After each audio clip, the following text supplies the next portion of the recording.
Novel mister right, writer منال ثنا، قسط number 20۔ Tie کی نہ ڈھیلی کرتے وہ لاؤنج سے ڈائننگ ایریا میں داخل ہوا تو گزشتہ دنوں کی طرح اندھیرے نے ہی اس کا استقبال کیا تھا۔ زہرا کا کمرہ روشن تھا، یعنی وہ جاگ رہی تھی۔ ایک نظر اوپر اپنے کمرے کے بند دروازے پر ڈالی تو سرد آہ بھر کر رہ گیا۔ خضر کی موت کو آج 20 دن ہو چکے تھے اور اشمیرا اس حادثے کے بعد زرمین کے ساتھ اپنے گھر چلی گئی تھی۔ میر زبیر اور نورین زرمین کے اتنے سنگین نقصان پر بھی واپس نہیں آ سکتے تھے، جبکہ زرمین کے سسرال والوں نے اسے رکھنے سے انکار کر دیا تھا۔ ایسے میں اشمیرا نے بہن کا بھرپور ساتھ دیا تھا۔ وہ اس کو اپنے گھر میں اپنے کمرے میں دیکھنے کا عادی ہو گیا تھا اور اب اس کے جانے کے بعد وہ اسے بری طرح یاد کر رہا تھا۔ تھکے تھکے قدم اٹھاتا وہ زہرا سے بعد میں ملنے کا سوچ کر فریش ہونے اپنے کمرے میں چلا گیا۔ بڑے تھکے سے انداز میں کمرے کا دروازہ کھولا تو روشنی دیکھ کر چونک گیا۔ مانوس سی خوشبو پر اس کی نظر بڑی تیزی سے جھولے کی طرف گئی اور ساری اداسی تھکاوٹ کہیں دور جا سوئی۔ جھولے کی پشت پر سر گرائے بیٹھی وہ آہستہ آہستہ جھولا جھلا رہی تھی۔ ارے تم کب آئی؟ لیپ ٹاپ والا بیگ بڑی بے دردی سے بیڈ پر اچھالتے اس نے خوشگوار حیرت کا مظاہرہ کیا۔ ابھی آدھا گھنٹہ پہلے ہی آئی ہوں، اس کا جوش اور خوشی ٹھٹک کر ملاحظہ کرتی اشمیرا کا جواب سرسری تھا۔ کیسے آئی؟ وہ اب ٹائی بھی بیڈ پر پھینک رہا تھا۔ شارم کی ایسی بے ترتیبی وہ پہلی دفعہ دیکھ رہی تھی۔ فرحاد کے ساتھ، بغیر کسی پس و پیش کے بتایا گیا تھا۔ شارم کو جھٹکا لگا۔ سارا جوش داغ کی طرح بیٹھا تھا۔ ایک یہی بات اسے سب سے زیادہ تشویش میں مبتلا کرتی رہی تھی کہ اشمیرا کا فرحاد سے سامنا ہوگا تو وہ اس کے دماغ میں کوئی فالتو بات نہ ڈال دے یا وہ دوبارہ زیارت کے چکر میں نہ پڑ جائے، اور فی الحال دونوں میں سے ایک کام ہو چکا تھا۔ مجھے بلا لیتی، میں آفس سے واپسی پر پک کر لیتا۔ وہ سخت بدمزہ لگ رہا تھا۔ میں کیب کروانے والی تھی پر وہ کہیں جا رہا تھا، چچا نے کہا اسی کے ساتھ چلے جاؤ تو آنا پڑا۔ اس نے بتایا۔ زرمین کیسی ہے؟ ابھی رک جاتی اس کے پاس۔ زرمین کا پوچھتے نہ چاہتے ہوئے بھی اسے مزید رکنے کا مروتاً کہنا پڑا تھا۔ ٹھیک ہے، دکھی سی رہتی ہے۔ اس کی آواز بوجھل تھی۔ میں بس زری کی وجہ سے ہی رکی رہی، وہ اکیلی نہیں رہ سکتی تھی۔ اب صبح 5 بجے امی ابو کی فلائٹ ہے، میں مزید نہیں رک سکتی تھی۔ اس نے صاف صاف بتا دیا تھا۔ وہاں آرام سے رہ لینے کی وجہ بھی یہی تھی کہ میر زبیر موجود نہیں تھے۔ ویسے بھی میں بس اسی لیے رکی تھی کہ پہلے ہی اس کی ساس اور نند اسے اتنا سنا چکی ہیں جیسے اس حادثے میں زری کا قصور تھا، پھر چچی لوگوں کا بھی کوئی بھروسہ نہیں۔ اس نے مزید بتایا۔ خضر کی ماں اور بہن نے اس کی موت کا قصوروار صرف زرمین کو ٹھہرایا تھا۔ اس کا اپنا صدمہ ہی بہت تھا، اس پر یہ الزام، اس کی زندگی مشکل ہو گئی تھی۔ اچھا کیا۔ اگر کوئی شارم سے پوچھتا کہ اس وقت پوری دنیا میں اشمیرا کو کس کا خیال ہے تو وہ بغیر سوچے سمجھے زرمین کا نام لیتا۔ اس کے علاوہ اشمیرا اپنے ماں باپ تک کی فکر نہیں کر رہی تھی۔ ڈنر کر لیا؟ اس نے فرحاد والی بات پر جلد اپنا موڈ بدلا۔ یہ کوئی اتنی بڑی بات بھی نہ تھی کہ اتنے دن بعد گھر آئی اشمیرا کو متنفر کر دیتا۔ وہ خود کو سمجھا رہا تھا، اس بات سے بے خبر کہ یہی اشمیرا کچھ دیر میں اسے زبردست جھٹکا لگانے والی تھی۔ نہیں، ڈنر کر کے آئی تھی، ابھی بھوک نہیں ہے، جھولے سے اٹھتے اس نے بتایا اور ڈریسنگ کی طرف بڑھ گئی۔ مجھے کمپنی دینے تو چلو اور امی سے بھی مل لینا۔ جانے کیوں وہ اصرار کر رہا تھا، اس کے پیچھے وہ بھی ڈریسنگ تک آ گیا اور اب شیشے میں اسے بالوں سے پونی نکالتے دیکھ رہا تھا۔ اس کے اصرار پر اشمیرا کی آنکھیں پھیلیں۔ آپ کی امی کے پاس 15 منٹ تک بیٹھ کر ہی آئی ہوں، اب میں بہت تھک چکی ہوں، ایزی ہونا چاہوں گی۔ اس نے بڑے صباؤ سے انکار کر دیا اور اس کی بائیں طرف سے گزر کر الماریوں کی طرف بڑھ گئی۔ شارم وہیں کھڑا رہ گیا، اتنے دنوں بعد اسے دیکھ رہا تھا، اپنے سامنے بٹھا کر ابھی مزید بھی دیکھنا چاہتا تھا، مگر وہ تو اپنا ایک لمحہ بھی اسے دینے کو تیار نہیں تھی۔ اسے دکھ ہوا تھا، جہاں اس نے ہر لمحہ گن گن کر گزارا تھا وہاں اشمیرا نے تو جان خلاصی پر شکر ادا کیا ہوگا، تبھی تو اب بھی دور دور تھی۔ منزہ کے ہاتھ کافی بیچ دیں گے؟ اپنا پسندیدہ گلابی نائٹ سوٹ نکالتے اس نے پلٹ کر بت بنے شارم کو مخاطب کیا۔ اس کی سوچوں کا ارتکاز ٹوٹا تھا، اس کے غیروں والے انداز اور اب سوال پر یکدم غصہ عود آیا۔ نہیں، اس صفا چٹ انکار پر اشمیرا کا منہ کھل گیا تھا۔ تم فریش ہو کر ایزی ہو جاؤ، پھر باہر چلتے ہیں، تم کافی پی لینا، میں ڈنر کر لوں گا۔ اس کا انداز دو ٹوک اور کچھ حکمیہ تھا، سونے پر سہاگا کہ وہ اس کی کوئی بات سنے بغیر باہر نکل گیا تھا۔ اشمیرا پیر پٹک کر رہ گئی۔ وہ ہمیشہ یوں ہی کرتا تھا، پہلے آرام سے پوچھتا تھا، پھر اس کا انکار سنتا تھا، پھر دو ٹوک فیصلے سناتا، اور جو وہ اگر نہ مانتی تو وہ زبردستی بھی کر لیتا۔ اسے سخت غصہ آیا، مگر اب کوئی حل نہیں تھا۔ وہ بات منوائے بغیر دم نہیں لینے والا تھا۔ اسے یہ بھی اندازہ ہو گیا تھا کہ اس کے انکار نے ہی اس کا موڈ خراب کیا تھا۔ نائٹ سوٹ کو ہینگر سمیت اس نے بیڈ پر اچھالا، جو عین شارم کے بیگ اور ٹائی پر گرا تھا۔ غصہ بڑی مشکل سے ضبط کرتے اس نے ڈریسنگ سے پونی اٹھائی اور زور زور سے پیر پھٹکتی اس کے پیچھے ہی نکل گئی۔ وہ زہرہ کے قریب ڈائننگ میز کے پاس کھڑا بٹر کو کی سے انصاف کر رہا تھا۔ جب وہ سیڑھیاں اترتی نظر آئی، سنہری سیدھے بالوں میں پونی ڈالتی وہ تیز تیز سیڑھیاں اتر رہی تھی۔ وہ اسی آسمانی رنگ کے جوڑے میں تھی جو اپنے گھر سے پہن کر آئی تھی۔ سفید جالی دار دوپٹہ کندھے پر جھول رہا تھا، جبکہ چہرے پر ٹھیک ٹھاک 12 بجے ہوئے تھے۔ مسکراہٹ دبا کر اشمیرا پر سے نظر ہٹاتے شارم نے ایک اور کوکی نکالی اور جار کو بند کر کے میز پر رکھ دیا۔ چلیں؟ پورے زور سے پونی کستے اس نے اپنی جھنجھلاہٹ ظاہر کی تھی۔ شارم نے مسکرا کر وہ کوکی اشمیرا کی طرف بڑھایا تو اس کے تنے ہوئے تاثرات تیزی سے ڈھیلے پڑے تھے۔ یہ بسکٹ اس کی کمزوری تھے۔ اس کی یہ کمزوری شارم جان چکا تھا، اور یہ خطرناک بات تھی۔ اپنی سوچوں پر سر جھٹکتے اس نے شارم سے بسکٹ لے کر دانتوں میں دبایا اور غصے میں کسی گئی پونی ڈھیلی کی۔ اس کی یہ توبہ شکن ادائیں، اور وہ بھی زہرہ کے سامنے۔ شارم نے تیزی سے نظر ہٹا کر ماں کی طرف دیکھا۔ وہ اپنے برتن سمیٹ رہی تھی، پھر وہ زہرہ کو بتا کر نکل گئے تھے۔ شارم اسے اپنے گھر کے قریب کسی نئے ریسٹورانٹ میں لایا تھا۔ اس کے پورے شہر میں بس یہی ریسٹورانٹ ملا تھا۔ اشمیرا نے بیزاری سے اطراف میں دیکھ کر سر جھٹکا۔ مدھم چلتی روشنیوں میں دھیمی موسیقیوں کے ساتھ تمام جوڑوں کی توازیع کی جا رہی تھی۔ شارم نے اپنے لیے سنیک اور سیخ کباب منگوائے اور ڈنر کے بعد براؤنی کیک اور ہارڈ کافی آرڈر بھی دے ڈالا۔ کھانے کے دوران اس کے کہنے پر بھی اشمیرا نے کچھ نہیں کھایا تھا۔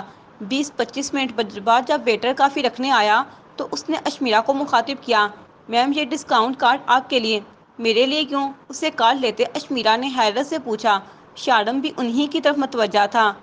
ایکچولی یہ ہمارے ریسٹورانٹ کی پالیسی ہے، ہم اپنے کسٹمرز کا تھینکس کرنے کے لیے ایسا ہی کرتے ہیں، ویٹر نے مخصوص پیشہ ورانہ انداز میں بتا کر ان دونوں کو مزید حیران کیا۔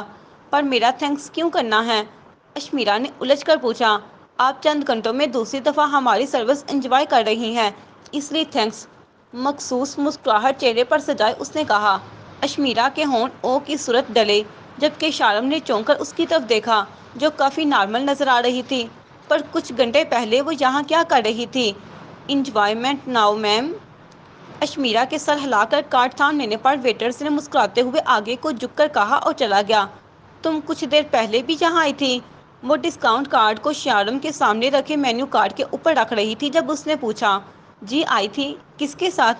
فرحاد کے ساتھ۔ شارم کے مشکوک انداز کی نسبت اس کا انداز بے حد سرسری تھا۔ فرحاد کے ساتھ؟ یعنی جس کا ڈر تھا وہی ہوا۔ شارم کا پارا چڑھنے لگا تھا۔ تو تم اپنے سابقہ منگیتر کے ساتھ ڈنر انجوائے کر چکی تھی، اور میرے پوچھنے پر تم نے کہا گھر سے کھانا۔ کافی والا کپ اور مینو کارڈ پرے دھکیل کر وہ بے حد سپاٹ انداز میں پوچھ رہا تھا، جب اشمیرا نے تیزی سے اس کی بات کاٹی۔ گھر سے نہیں کہا تھا، میں نے کہا تھا میں ڈنر کر چکی ہوں۔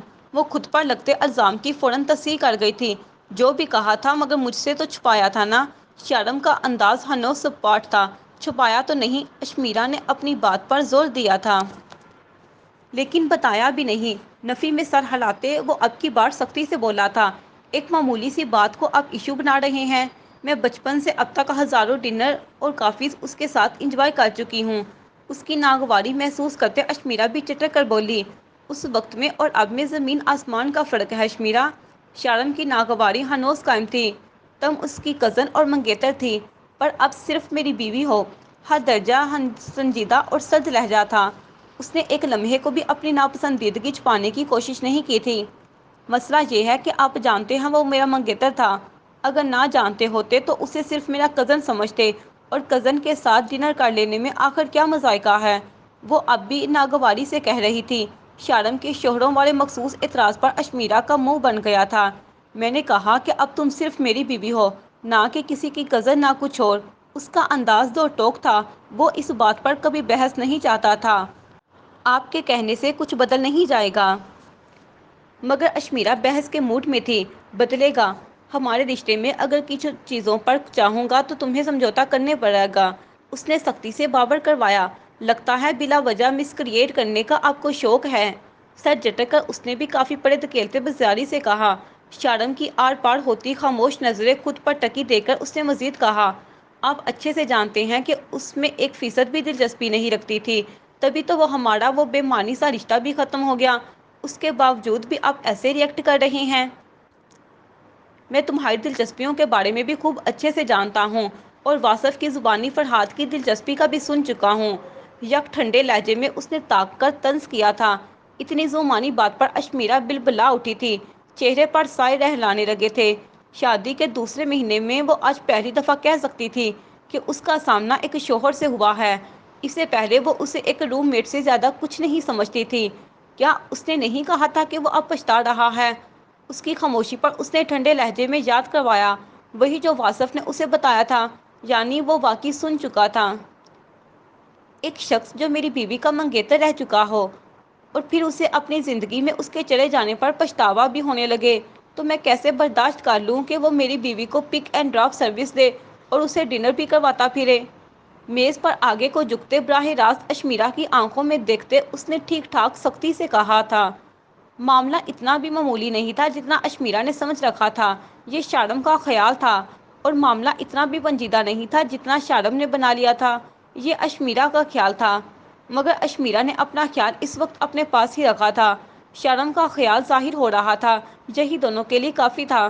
فی الحال اسے شارم کو صفائی دینے کی ضرورت تھی۔ چچی نے لنچ پر میرے بارے میں فضول باتیں کی تھی، جس کی وجہ سے میں نے لنچ نہیں کیا۔ میں نے ان کی وجہ سے ڈسہارٹ تھی تو وہ بس اسی لیے لے آیا۔ اشمیرا کے بھی کیا ہی کہنے، صفائی دی بھی تو کیسے؟ وہ ٹھنڈا ہونے کی بجائے مزید تپ گیا۔ دلجوئی کرنے کے لیے اسے میری بیوی ہی ملی تھی۔ وہ اندر ہی اندر کراہا، اسے زمین کا خیال کر کے بھی اشمیرا کو اس گھر میں نہیں جانے دینا چاہیے تھا، کم سے کم تب تک جب تک کہ ان کے بیچ کچھ ٹھیک نہ ہو جاتا۔ خیر مجھے یہ جاننے میں کوئی دلچسپی نہیں ہے کہ اس سب کا پس منظر کیا تھا، مجھے مسئلہ یہ ہے کہ تم نے منع کیوں نہیں کیا؟ بیزاری سے بولتے آخر میں اس نے کافی سنجیدگی سے پوچھا۔ میں منع کر دیتی پر اسے مجھ سے بات بھی کرنی تھی، اور میں بھی چاہتی تھی کہ ایک ہی دفعہ بات ختم ہو جائے۔ ہمیشہ کی طرح بڑی صاف گوئی کا مظاہرہ کیا گیا تھا۔ اپنی غلطی ماننے کی بجائے تم اسے جسٹیفائی کر رہی ہو۔ شارم کا غصہ اس کے ہر جواب کے بعد بڑھتا چلا جا رہا تھا۔ ٹھیک ہے، تمہیں دلائل دینا بھی ہے تو پھر ایسے ہی صحیح، فیصلہ کن انداز میں بولتا وہ مزید آگے کو جھکا۔ کیا تم مجھے یہ بتانا پسند کرو گی کہ اس نے اس ریسٹورنٹ کے اتنے رومانٹک انوائرمنٹ میں تم سے کیا بات کرنی تھی؟ ٹھہر ٹھہر کر وہ بے تاثر لہجے میں پوچھ رہا تھا، پر اس کے چہرے پر پھیلتے سخت تاثرات اشمیرا کو ڈرا رہے تھے۔ اشمیرا کو؟ ہاں بالکل، ماں باپ کے سامنے کبھی ان کے گھر واپس نہ جانے کے دعوے کرنے والی، اگر یہ ٹھکانہ چھن جاتا تو وہ کیا کرتی؟ آپ غلط سمجھ رہے ہیں، وہ بس پوچھ رہا تھا کہ اگر میں آپ کے ساتھ خوش نہیں ہوں تو؟ غلطی پر غلطی کرنا کوئی اشمیرا سے سیکھتا؟ وہ پچھلی غلطی سدھارنے کے لیے دماغ لڑائے بغیر ایک نئی غلطی کرنے کی عادی تھی۔ اسے کیا الہام ہوتے ہیں کہ کوئی کسی کے پاس خوش ہے یا نہیں؟ شارم نے بے حد سختی سے اس کی بات کاٹی تھی۔ میں نے بھی یہی کہا تھا۔ یکدم شارم کا غصہ اور ساری سنگین صورتحال بھول کر وہ بڑے مزے سے بولی، آئی سویئر میں نے بھی یہی کہا تھا، بلکہ بہت اچھا لگ رہا تھا ایریاں رگڑتا ہوا، میری تو اندر تک تسکین ہو رہی تھی، اور تو اور فار گاڈ سیک اشمیرا، یہاں اس کی بس ہو گئی تھی۔ میز پر دونوں ہاتھ مارتے وہ داڑتا ہوا اٹھ کھڑا ہوا تھا۔ اشمیرا نے سہم کر اس کی طرف دیکھا جس کی آنکھوں میں خون اترا ہوا تھا۔ میں نہیں سننا چاہتا کہ تم نے پرسنل سیٹسفیکشن کی خاطر ہمارے رشتے پر اس کی بکواس سنی۔ میں چاہ رہا ہوں کہ تم میری بات سمجھو، اور تم ہو کہ میرے سامنے مزے سے لے کر ہر بات دہرا رہی ہو۔ وہ دبے لہجے میں گڑایا تھا۔ آس پاس کی میزوں پر بیٹھے چند جوڑے ان کی طرف متوجہ ہو چکے تھے۔ سر کچھ اور چاہیے کیا؟ صورتحال کا اندازہ کیے بغیر گھبرایا ہوا ویٹر بھاگا چلا آیا۔ کچھ نہیں چاہیے بھائی، اور اس ریسٹورنٹ سے تو کبھی بھی نہیں، شارم نے شدید بیزاری سے کہا۔ 5000 کا نوٹ نکال کر ٹیبل پر پھینکا اور تن فن کرتا نکلنے لگا۔ اشمیرا جو ہکا بکا بیٹھی تھی اسے جاتے دیکھ کر تیزی سے اس کے پیچھے لپکی۔ میم کیا ہوا، ہماری سروس پسند نہیں آئی؟ وہ دونوں باہر نکلنے والے تھے جب مینیجر نے آ کر راستہ روکا۔ وہ گھبرایا ہوا لگ رہا تھا۔ اشمیرا سے چند قدم آگے ہونے کی وجہ سے شارم اب بھی نہیں رکا تھا مگر اشمیرا کو رکنا پڑا۔ بہت اچھی سروس ہے آپ کی۔ ایک وزٹ پر ڈنر کر کے گئی ہوں اور دوسرے وزٹ پر آپ نے اپنا ڈنر میری ساری انرجی کی صورت وصول کروا لیا ہے۔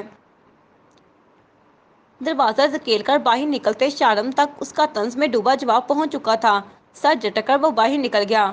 دونوں دفعہ ہی دماغ چاٹنے والے بندوں کے ساتھ آپ کی سروس میں نے ایک جتنی انجوائے کی ہے، آئندہ کوشش کروں گی یہاں دوبارہ نہ آؤں۔ اس کی خاصی اونچی آواز نے مینیجر کے 14 طبق روشن کر دیے تھے، کیونکہ شروع کی میزوں پر بیٹھے کتنے ہی کسٹمرز تک اس کی آواز پہنچ رہی تھی۔ وہ اسے باز کرنے پر بری طرح پچھتایا اور پھر اسے باہر نکلتے دیکھ کر سکون کا ہی سانس لیا۔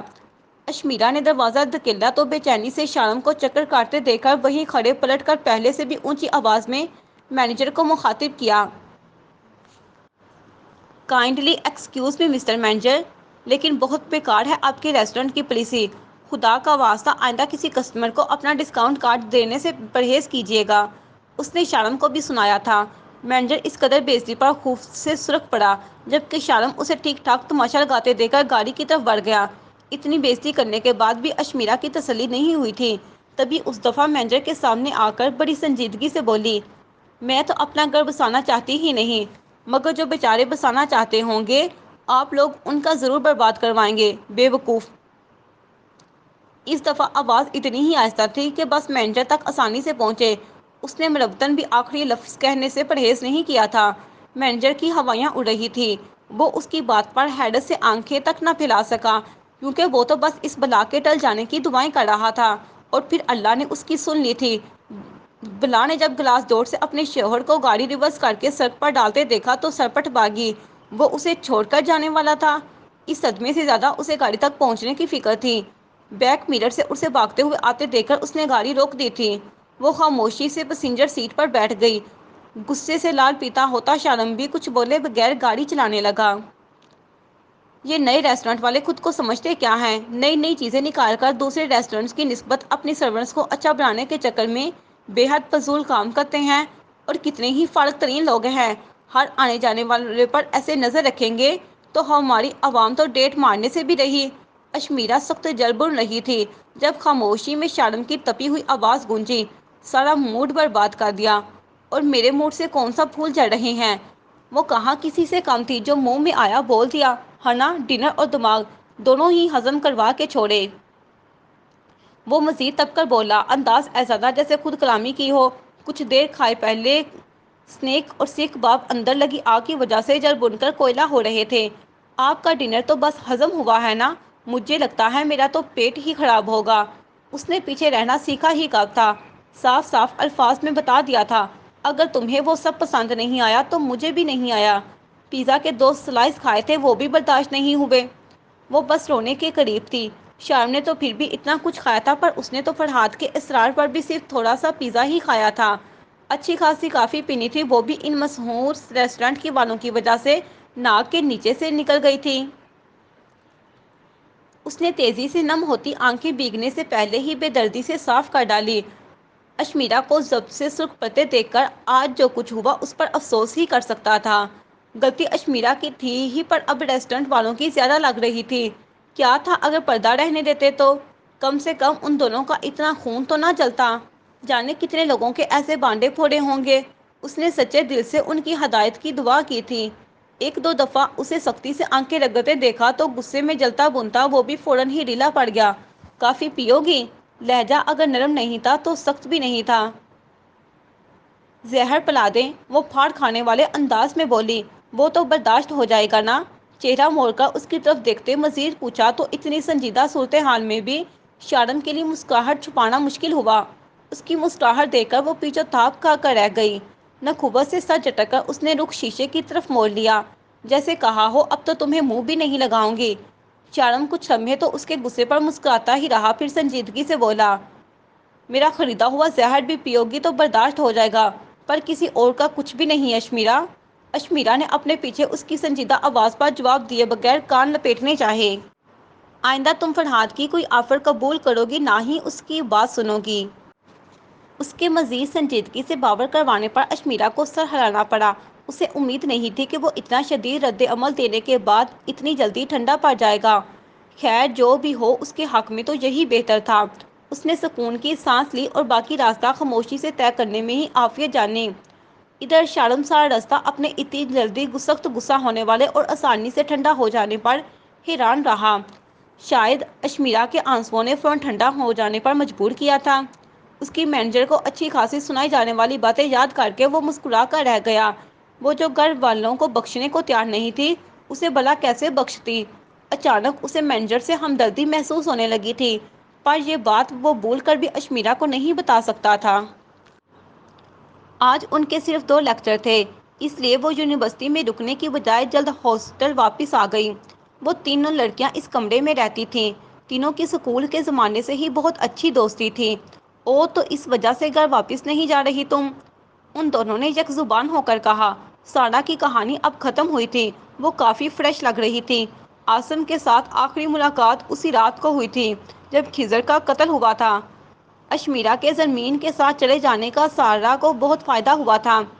اشمیرا کے غیر معینہ مدت کے لیے اپنے گھر چلے جانے کا سن کر وہ اگلی صبح ہی واصف کے ساتھ اپنے گھر چلی گئی تھی اور اب 15 دن اپنے گھر میں ماں اور بھائی کے ساتھ گزار کر مزید 2 مہینے وہ سکون سے ہاسٹل میں گزار سکتی تھی۔ ویسے سننے میں کتنا تھرل لگ رہا ہے، اس کی دوست عریشہ نے پرجوش ہوتے کہا۔ ہاں بالکل ایسے جیسے چور پولیس کا کھیل ہو۔ دوسری دوست سمن نے بھی اشمیرا والی ساری کہانی سن کر لطف اندوز ہوتے کہا تھا۔ ہاں ہے تو ویسا ہی، بھائی سے تو بلنڈر ہوا ہے، وہ خود بھی مانتے ہیں، مگر اب بس میری دعا ہے کہ جب بھی بھابھی کو پتہ چلے کوئی مسئلہ نہ ہو۔ سارا نے سچے دل سے کہا۔ معاف کرنا یار، لیکن تمہارے بھائی نے ایسے کریکٹر کی لڑکی سے شادی کی؟ عریشہ جھجک کر بولتے بولتے رک گئی تھی۔ اس نے سارا کی طرف دیکھا۔ اس کے چہرے پر صاف لکھا تھا کہ اسے بھی اپنی بھابھی کا ان الفاظ میں ذکر پسند نہیں آیا۔ یار پلیز ایسے تو نہ کہو، بھائی شروع سے ہی انہیں بہت پسند کرتے ہیں۔ ان کا تو اپنے کزن سے بچپن سے رشتہ طے تھا۔ بھائی یہ سب جانتے ہوئے بھی انہیں پسند کرتے تھے۔ وہ بتا رہی تھی عریشہ کی نسبت سمن زیادہ دلچسپی سے یہ لو سٹوری سن رہی تھی۔ اس کے بعد خود بھابھی اس سوشل میڈیا بوائی کی وجہ سے اپنی منگنی سے چڑھنے لگیں۔ اس سب میں جو کچھ ہوا اس کے بعد وہ میرے بھائی کا مقدر بنی۔ مجھے تو لگتا ہے میرے بھائی کی محبت سچی ہے، اس لیے انہیں وہ مل گئیں۔ وہ آخر میں مسکرائی۔ چند دن پہلے اشمیرا کی غیر موجودگی پر شارم کا بلایا سا روپ یاد کر کے اس کی آنکھیں بھی مسکرا رہی تھیں۔ کاش وہ اپنی بھابھی کو بتا سکتی کہ اس کا بھائی اس سے کتنی محبت کرتا ہے۔ تم سب اپنی بھابھی کی حقیقت جانتے ہوئے بھی خوش ہو؟ عریشہ کو یہ بات اب بھی ہضم نہیں ہو رہی تھی۔ ہاں بالکل، کیونکہ میرے بھائی خوش ہیں، اس نے خوشی سے بتایا۔ وہ دونوں ان ماں بیٹی کے ضرف سے متاثر ہوئے بنا نہیں رہ سکی تھی۔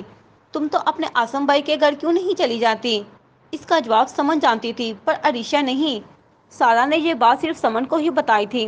اب عریشہ کے پوچھنے پر اس نے عاصم کی حرکتوں کے متعلق اسے بتایا تو اسے حقیقتاً تشویش ہوئی۔ اس لیے میں اب 4 مہینے بعد سیمسٹر ختم ہونے پر اپنے گھر ہی جاؤں گی۔ بھائی نے مجھے کہا ہے کہ انہی 2-3 مہینوں میں وہ سب ٹھیک کر دیں گے۔ آج وہ کافی مطمئن لگ رہی تھی۔ امی اور بھائی کے ساتھ بھی کتنے دن ہی گزار لیے تھے، عاصم سے بھی جان چھوٹ گئی تھی، پر اب کچھ وقت آسانی سے گزر سکتا تھا۔ تو سارا تم اب اپنے پرابلمز کس سے ڈسکس کرو گی؟ سمن کو نئی فکر لاحق ہوئی۔ ان دونوں کے علاوہ ساری کلاس بھی جانتی تھی کہ پچھلے 2 سالوں سے سارا کا ہر چھوٹا بڑا مسئلہ عاصم ہی حل کرتا آیا تھا۔ یار دعا کرو کہ اب مجھے کوئی پرابلم ہو ہی نہیں جس کے لیے مجھے ان کے پاس جانا پڑے، اس نے بوجھل سے انداز میں کہا۔ اسے اندازہ ہی نہیں تھا کہ کتنا بڑا مسئلہ اس کا منتظر تھا۔ آمین۔ اس کی دونوں دوستوں نے صدقے دل سے آمین کہا تھا، پر کچھ دعائیں اتنی آسانی سے قبول نہیں ہوتی، یہ بھی نہیں ہونے والی تھی۔ مزید ان کے بیچ کوئی بات نہ ہو سکی کہ ان کے کمرے کا دروازہ در در بجنے لگا۔ اتنے جارحانہ انداز میں دروازہ پیٹے جانے پر وہ تینوں چونکیں۔ ٹھہرو میں دیکھتی ہوں، ضرور 2nd فلور کی الینا ہوگی، اسے چینی پتی مانگنے کے علاوہ کوئی کام نہیں۔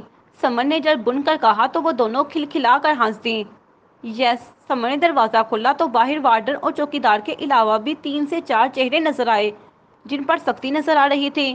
نیلے اور سفید یونیفارم میں ملبوس وہ یونیورسٹی کی تفتیشی ٹیم تھی جو کسی بھی ناخوشگوار واقعے پر فوراً حرکت میں آتی تھی۔ آپ کے روم کی چیکنگ ہوگی، سپاٹ دار آواز پر راہداری اور کمرے میں گونجی تھی۔ سارا اور عریشہ بھی دروازے کی طرف لپکیں۔ پر کیوں میم؟ سمن نے حیرت سے پوچھا۔ ہمیں اطلاع ملی ہے کہ یہاں کچھ مشکوک سرگرمیاں ہو رہی ہیں۔ ایک اور سپاٹ آواز۔ ان تینوں چہروں پر ناسمجھی دیکھی جا سکتی تھی۔ کیسی مشکوک سرگرمیاں؟ عریشہ نے آگے بڑھ کر پوچھا۔ دیکھیں، ہمیں راستہ دیں، ہمیں انتظامیہ کی طرف سے سخت آرڈرز ہیں کہ آپ کے کمرے کی تلاشی لی جائے، پہلے والی لیڈی آفیسر نے خشک انداز میں کہا۔ پر ہم ایسا کچھ نہیں کر رہے میم، ناسمجھی سے وارڈن کی طرف دیکھتی عریشہ نے مضبوط انداز میں کہا۔ وارڈن اس کی سوالیہ نظروں پر کندھے اچکا کر رہ گئی۔ ایسا ہے تو آپ کو چیکنگ کروانے میں کوئی مسئلہ نہیں ہونا چاہیے۔ سینے پر بازو لپیٹتے اب کی بار اس کا انداز کچھ جتاتا ہوا تھا۔ ٹھیک ہے میم، نو پرابلم، آپ اپنی تسلی کر سکتی ہیں۔ اب کی بار خاموش کھڑی سارا نے ہنسا ڈالا۔ سمن اور عریشہ کو سرگوشی میں تسلی دی کہ جب وہ کچھ بھی غلط نہیں کر رہی تو انہیں پریشان ہونے کی کوئی ضرورت بھی نہیں۔ اس کے بعد وہ تینوں ایک طرف ہو گئی۔ تلاشی لیتے ٹیم نے ان کا پورا کمرہ ہی الٹ ڈالا تھا۔ ان کی وارڈن بھی ان تینوں کے قریب کھڑی تھی جبکہ چوکیدار دروازے پر تھا۔ یہ کیا ہے؟ کچھ دیر بعد ایک الماری کے نچلے خانے سے بڑی تعداد میں سفید پاؤڈر سے بڑے پیکٹس برآمد ہوئے۔ وہی پیکٹس جو سارا نے عاصم کے پاس بھی دیکھے تھے۔ اسے سمجھنے میں ایک منٹ نہیں لگا تھا کہ وہ کیا چیز تھی، مگر اس کے پیروں تلے سے زمین اس لیے کھسک رہی تھی کہ یہ اس کی الماری تھی۔ ہمیں تو پہلے ہی معلوم تھا کہ یہاں یہ سب چل رہا ہے، وارڈن کی طرف دیکھ کر وہ چپتے ہوئے لہجے میں بولی۔ وارڈن کا سر شرمندگی سے جھک گیا تھا۔ ہم نہیں جانتے میم۔ سخت گھبرائی ہوئی عریشہ کو سب سے پہلے ہوش آیا تھا۔ جھوٹ بولتی ہو، وہ گھڑائی تھی۔ ہم سچ کہہ رہی ہیں میم، ہمیں نہیں معلوم یہ کہاں سے آیا۔ ان تینوں میں سمن سب سے زیادہ پر اعتماد تھی۔ اس نے مضبوط انداز میں غلط فہمی دور کرنا چاہی۔ وہ تو پتہ چل جائے گا کہ کتنا سچ ہے اور کتنا جھوٹ۔ پہلے یہ بتاؤ کہ تم تینوں میں سے یہ الماری ہے کس کی؟ اس کی ٹون اب بھی طنزیہ تھی۔ ٹیم میں صرف ایک مرد تھا جو اس وقت پیکٹس کو سونگھنے میں مصروف تھا۔ اس کے سوال پر سمن اور عریشہ دونوں کو سانپ سونگھ گیا۔ انہیں تو اب احساس ہوا تھا کہ سب سے اہم سوال ہی یہی تھا۔ ان دونوں کی نظر بے ساختہ سارا کی طرف گئی اور ان کی نظروں کے تعاقب میں ان کی وارڈن سمیت باقی سب کی نظریں بھی سارا پر اٹھی، جس کا چہرہ خوف سے سفید پڑ چکا تھا۔ میں سچ کہہ رہی ہوں، میں نہیں جانتی، بلکہ صبح تک میری الماری میں ایسا کچھ نہیں تھا، گھبراتے ہوئے اس نے بمشکل کہا، اور اس کا خود ہی بول اٹھنا اسے مزید مشکوک بنا گیا تھا۔ I swear ma'am, please believe me. اس کے گلے سے پھنسی پھنسی آواز برآمد ہوئی تھی۔ شکل سے تو تم بہت معصوم لگتی ہو، پر تمہاری حرکتیں… میم پلیز۔ اس نے روتے ہوئے اتنی تلخ بات کاٹی تھی۔ اس کے گارجین کو انفارم کریں، لے جائیں اسے یہاں سے۔ پہلے اس نے وارڈن کو، جبکہ دوسری بات اس نے اپنے ساتھ کھڑی ایک اور لیڈی آفیسر کو دیکھ کر کہی تھی۔ میم پلیز ایسا مت کریں، میرے گھر والے کیا سوچیں گے میرے بارے میں؟ زاروں قطار روتی سارا کو اماں اور بائی کے متنفر چہرے ابھی سے نظر آنے لگے تھے۔ یہ تو ایسی حرکت کرنے سے پہلے سوچنا چاہیے تھا نا بی بی؟ پتہ نہیں گھر سے پڑھائی کی آڑ میں نکل کر ہاسٹل میں کیا گل کھلاتی ہیں، پھر کہتی ہے گھر والے کیا سوچیں گے۔ طنز بہت سخت تھے۔ سارا بلبلا اٹھی تھی۔ سمن اور عریشہ کو اس کی حالت پر بہت افسوس ہو رہا تھا۔ میم پلیز میری بات کا یقین کریں۔ اس کے کریکٹر سرٹیفکیٹ پر باقاعدہ اس کے کرتوت مینشن کیے جائیں تاکہ یہ مزید کسی ہاسٹل کی بدنامی کا سامان نہ کر سکے۔ اس کی بات سنے بغیر اس نے وارڈن کو مزید ہدایت دی۔ سارا کے 14 طبق روشن ہو گئے تھے۔ یہ بیٹھے بیٹھے اس کے ساتھ ہو کیا گیا تھا؟ وہ تیزی سے آفیسر کی طرف بڑھی۔ رک جاؤ بی بی، بلا وجہ ہمارا سر کھونے کی ضرورت نہیں ہے۔ ہمیں جو آرڈر ہے ہم وہی کریں گے۔ اس نے پہلے ہی ہاتھ اٹھا کر دو ٹوک انداز میں کہہ دیا تھا۔ اگرچہ ہاسٹل کی پالیسی کے مطابق ایسی حرکتیں کرنے والے کو نہ صرف ہاسٹل سے بلکہ یونی سے بھی نکال دیا جاتا ہے، مگر اسے تم اپنی خوش قسمتی سمجھو کہ تمہیں بس ہاسٹل سے نکلنے کا آرڈر دیا ہے۔ سارا کا سر گھومنے لگا تھا، آنکھیں بہتی جا رہی تھی، بدنامی کے خوف سے جسم کانپ رہا تھا۔ زیادہ بک بک کی تو یونی کو بھی ان کی اسٹوڈنٹ کے کرتوت منعن انفارم کر دیں گے۔ سمن اور عریشہ اس پریشان کن صورتحال میں گنگ ہو چکی تھی اور سارا رو رو کر بے حال ہو رہی تھی۔ سہیل، اس نے چوکیدار کو مخاطب کیا، سب لڑکیوں کے ریکارڈز لاؤ، ابھی یہیں ہی اس گھر والوں کو بتاتی جاؤں کہ ان کی ہونہار بیٹی یہاں پڑھنے کی بجائے کیسے ان کا نام روشن کر رہی ہے۔ عریشہ، سمن پلیز تم دونوں بتاؤ نا انہیں۔ وہ روتی ہوئی ان کی طرف لپکی۔ ڈبوسی عریشہ تو نظر چرا گئی جبکہ سمن آگے بڑھی۔ میم سارا ایسی نہیں ہے، پورا ہاسٹل… زبان مت کھولنا لڑکی، اگر اس کے نہیں تو پھر تمہارے ہوں گے۔ ورنہ خاموشی سے مان لو کہ تم بھی اس کی حرکتوں کی چشمدید گواہ ہو۔ اس نے سختی سے ٹوک دیا۔ سمن گھبرا گئی۔ مصیبت اس کے سر بھی آ سکتی تھی۔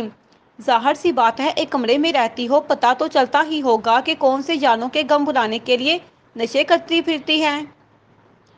میں ایسی لڑکی نہیں ہوں۔ اتنے سخت الزام پر سارا نے تڑپ کر کہا۔ سارا! اسے بلکتے دیکھ کر سمن نے اس کے کندھے پر ہاتھ رکھا۔ سمن پلیز ہیلپ می۔ وہ امید بھری نظروں سے اسے دیکھنے لگی تھی۔ آئی ایم سوری سارا، پر میں کچھ نہیں کر سکتی۔ وہ شرمندہ تھی، پر کوئی یاد آنے پر اس نے کہا، لیکن کوئی ہے جو اس معاملے میں تمہارے لیے کچھ کر سکے۔ سارا اور عریشہ دونوں چونک کر اسے دیکھنے لگی۔ آسم! اس کے لیے گئے نام پر عریشہ کی آنکھیں چمک اٹھی تھیں، مگر سارا مزید رونے لگی تھی۔ نہیں، میں انہیں کچھ نہیں بتا سکتی۔ وہ کیا سوچیں گے میرے بارے میں؟ وہ تم سے محبت کا دعویٰ کرتا ہے سارا۔ کچھ نہیں سوچے گا، بلکہ وہ تمہاری مدد کر سکتا ہے۔ کب سے خاموش کھڑی عریشہ نے اس دفعہ اسے سمجھایا۔ وہ سینئر ہے سارا، اس کی ٹیچرز بھی اچھی جان پہچان ہیں۔ سمن نے سمجھداری سے مشورہ دیا۔ اس وقت سارے اختلافات سائڈ پر رکھو، صرف اپنی ریپوٹیشن کا سوچو۔ عریشہ نے نرمی سے سمجھایا۔ ہاں ہاں، تم ٹھیک کہہ رہی ہو، وہ میرے سب مسئلے حل کرتے ہیں۔ آنکھیں رگڑتے وہ اٹھ گئی تھی۔ اسے سب یاد تھا کہ کیسے اس نے کنٹین والے کو سارا پر ادھار لینے الزام پر سبق سکھایا تھا، اور 2 دفعہ اسائنمنٹ نہ جمع کروانے پر جب اسے ایک ٹیچر نے اپنے مضمون میں فیل کر دیا تھا، تو بھی آسم کی وجہ سے نہ صرف اسے پاس کیا گیا تھا بلکہ اسائنمنٹ کے بھی نمبر ملے تھے۔ اور جب ایک دفعہ اس کے ایک فیلو نے سارا کا نوٹس دینے سے انکار سن کر اس کے اہم نوٹس پر کینٹین میں سب کے سامنے جوس گرایا تھا، تو آسم نے اس کی کیسے درگت بنائی تھی، یہ تو وہ کبھی بھول ہی نہیں سکتی تھی۔ یہ ریکارڈز ہیں میم۔ چوکیدار کی آواز پر ٹھٹک کر اپنی سوچوں سے نکلی۔ میم پلیز میری ایک بات سن لیں بس۔ اس کی آواز رو رو کر پھٹ چکی تھی۔ ٹیم کی ایک رکن کو اس پر ترس آ ہی گیا تھا۔ اس کی سوالیہ نظروں پر اس نے بے چینی سے بتایا، میرے گارجین، میرے کزن میرے ساتھ ہی یہاں یونی میں ہوتے ہیں۔ پلیز گھر کال مت کریں، میں انہیں بلا لیتی ہوں۔ پلیز آپ انہیں بتا دیں، وہ خود میرے گھر بتا دیں گے، پلیز خدا کے لیے میم۔ اس نے حقیقتاً ہاتھ جوڑ لیے تھے۔ زہرا اور شارم تک ایسی بات پہنچنے کے تصور سے ہی اس کی روح فنا ہو رہی تھی۔ او بی بی، ہم کیسے مان لیں کہ وہ تیرا کزن ہے؟ کچھ اور ہوا جا؟ پہلے والی ممبر اپنے مخصوص سخت لہجے میں پوچھ رہی تھی، کہ اس نے تڑپ کر بات کاٹی۔ آپ چاہیں میم زوبیا سے پوچھ لیں، سہیل بائی سے پوچھ لیں۔ اس نے بے قراری سے وارڈن اور چوکیدار دونوں کی طرف اشارہ کیا۔ پچھلے 2 سالوں سے وہی میرے گارجین کے طور پر آتے ہیں یہاں۔ میرے گھر والوں نے ان کی کنفرمیشن دے رکھی ہے۔ میم زوبیا پلیز بتائیں انہیں، اس نے خاموش کھڑی وارڈن سے کہا۔ سہیل بائی خدارہ میری مدد کریں، وہ التجاؤں پر اتر آئی تھی۔ جی میم، یہ ٹھیک کہہ رہی ہیں۔ وارڈن سے پہلے وہ کم عمر چوکیدار بولا تھا۔ اس کی آسم سے اچھی جان پہچان تھی۔ وہ اکثر سارا سے ملاقات کے بہانے آتا تو اس کی جیب خوب بھر کر جاتا تھا۔ چوکیدار سے شہادت ملنے پر ساری ٹیم کی نظریں وارڈن کی طرف گئیں۔ کچھ بولنے کی اجازت مل جانے پر وارڈن نے شکر ادا کیا اور فر بولنے لگی۔ یس میم، آسم زبار فائنل ایئر کے اسٹوڈنٹ ہیں۔ سارا طلال کے بائی نے گارجین میں چوتھے نمبر پر ان کا نام درج کروایا ہوا ہے۔ بہت اچھے اسٹوڈنٹ اور اچھے انسان ہیں۔ ایون سارا طلال کے باقی فیملی ممبرز بھی بہت اچھے ہیں۔ وارڈن کے تفصیلی جواب پر ساری ٹیم ایک دوسرے کو دیکھنے لگی تھی۔ سارا نے تو شکرانہ نظر وارڈن پر ڈالی۔ اوکے، اسے لے کر میرے آفس میں آؤ۔ خاموش نظروں کے تبادلے کے بعد ان میں سے ایک نے فیصلہ کن انداز میں کہا، آدھے گھنٹے میں تم اپنے گارجین سمیت میرے آفس میں موجود ہو، ورنہ تمہارے گھر کال کرنے سے پہلے میں تمہاری رپورٹ یونی کو فارورڈ کر دوں گی۔ پہلے والی کی سختی اب بھی برقرار تھی۔ Thank you ma'am, thank you so much. Sara کے لیے تو جیسے خوشی کی نوید تھی۔ وہی آسم جس کا وہ کچھ دنوں سے نام تک نہیں سننا چاہ رہی تھی، آج اسی کا نام اس کے لیے نجات کا باعث بننے والا تھا، اور یہ بس اس کا خیال ہی تھا۔ میم زوبیا، میں یونی جاؤں؟ بہتی آنکھیں صاف کرتی وہ وارڈن کی طرف لپکی۔ آپ کا یونی ٹائم نہیں اس وقت، اس لیے آپ کو ہاسٹل سے نکلنے نہیں دیا جا سکتا۔ آپ کال کر لیں انہیں، وارڈن نے سنجیدگی سے کہا۔ سارا نے سر ہلایا۔ آسم کے نمبر پر کال ملائی تو اس کا نمبر بن جا رہا تھا۔ میم، ان کا نمبر بن جا رہا ہے، اس نے تشویش سے بتایا۔ وارڈن نے اجازت طلب نظروں سے ٹیم کی طرف دیکھا۔ جانے دے زوبیا۔ سارا کے مایوس چہرے پر شدید ترس کھا لیا گیا تھا۔ اجازت ملنے پر وہ اپنی چادر لے کر تیزی سے نکل گئی۔ چوکیدار بھی خاموشی سے اس کے پیچھے نکل گیا۔ وہ تیزی سے سیڑھیاں پھلانگ رہی تھی جب وہ پیچھے پیچھے چلا آیا۔ رکے سارا باجی، میں چھوڑ دیتا ہوں آپ کو یونی تک۔ وہ آسم ہی کی وجہ سے سارا کو ایسی مراد دیتا رہتا تھا۔ باہر سے کھانا منگوانا، رات گئے آرڈر کی گئی چیزیں وارڈن سے چھپ کر ان کے کمرے تک پہنچانا، وقت بے وقت نوٹس اور پیپرز فوٹو کاپی کروانا، یونیورسٹی کی لائبریری سے کتابیں لا کر دینا اور بھی بہت سے ایسے کاموں میں وہ اس کا ساتھ عاصم کے کہنے پر ہی دیتا تھا۔ اب بھی وہ اس کی روتی دھوتی حالت دیکھ کر اس کے ساتھ گیا تھا۔ اسے یونیورسٹی کے اندر تک چھوڑ کر وہ واپس چلا گیا تھا۔ سارا تیز قدموں سے اس کے ڈپارٹمنٹ کی طرف بڑھی۔ اس کے کلاس روم کے باہر پہنچ کر وہ رک گئی تھی۔ اندر لیکچر ہو رہا تھا۔ اس نے ایک دفعہ جان کر اندر دیکھا پر وہ نظر نہیں آیا تھا، البتہ اسے دیکھنے والی سب نظریں چونکی ضرور تھیں۔ یہ بات اتنی پریشانی کے باوجود بھی سارا نے محسوس کی تھی۔ اس لمحے موٹے چشموں والا سیدھا سادہ لڑکا ٹیچر سے اجازت لیتا بھاگا چلا آیا۔ ہیلو جونیئر، آپ اس وقت یہاں؟ سب خیریت ہے؟ اس کے لہجے میں غیر معمولی احترام تھا، پر فی الوقت وہ دھیان نہیں دے سکی تھی۔ وہ عاصم کہاں ہے؟ بے چینی سے پوچھا۔ وہ تو اپنے گروپ کے ساتھ لاسٹ لیکچر اٹینڈ کیے بغیر ہی چلا گیا ہے، اس نے چشمہ درست کرتے بغیر اس کی طرف دیکھے بتایا۔ کہاں گئے ہیں آپ کو کچھ معلوم ہے؟ اس کا اضطراب اب بڑھ گیا تھا۔ اگر وہ یونیورسٹی میں نہ ہوا تو وہ کیا کرے گی، کہاں جائے گی؟ پرانی لائبریری میں ہوں گے وہ سب، چشمے والے نے کچھ سوچ کر بتایا۔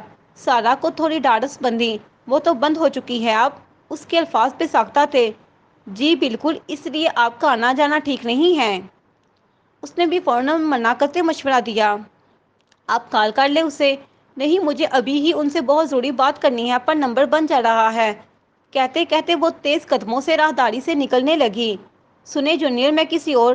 اس نے اپنے پیچھے اس کی آواز سنی۔ وہ اسے ہر حال میں وہاں جانے سے روک دینا چاہتا تھا، کہ اچھے سے جانتا تھا کہ عاصم کا گروپ وہاں کیا کارنامہ سر انجام دے رہا ہوگا، مگر سادہ اس کی بات سننے کے لیے بھی نہیں رکی تھی۔ اس نے دیکھا راہداری کے آخری سرے سے وہ بھاگنا شروع کر چکی تھی۔ وہ تعصب سے سر ہلا کر رہ گیا۔ سارا بغیر رکے پرانی لائبریری کی طرف بھاگ نکلی جو تیسری منزل پر تھی۔ یہ لائبریری چھوٹی ہونے کی وجہ سے بند کر دی گئی تھی۔ وہ اور اس کے دوست وہاں تک کیسے پہنچے اسے یہ سب جاننے میں دلچسپی نہ تھی۔ تیسری منزل پر پہنچ کر وہ ہانپنے تک کے لیے نہیں رکی تھی۔ لائبریری سے کچھ قدم دور ہی وہاں سے آتے کہکوں کی آواز پر اس کا اضطراب کچھ کم ہونے لگا تھا، کہ عاصم وہی موجود تھا اور بھی اس کے ساتھ جا کر اس کا مسئلہ حل کر دے گا۔ مگر اندر سے آتی باتوں کی آواز اس قدر روح فرسا اور جان گسل تھی کہ سارا کا اپنے قدموں پر کھڑے رہنا مشکل ہو گیا۔ یعنی جسے وہ اپنا مسیحا سمجھ کر مدد طلب کرنے آئی تھی، اسی نے اس کی پشت پر وار کیا تھا۔ جاری ہے۔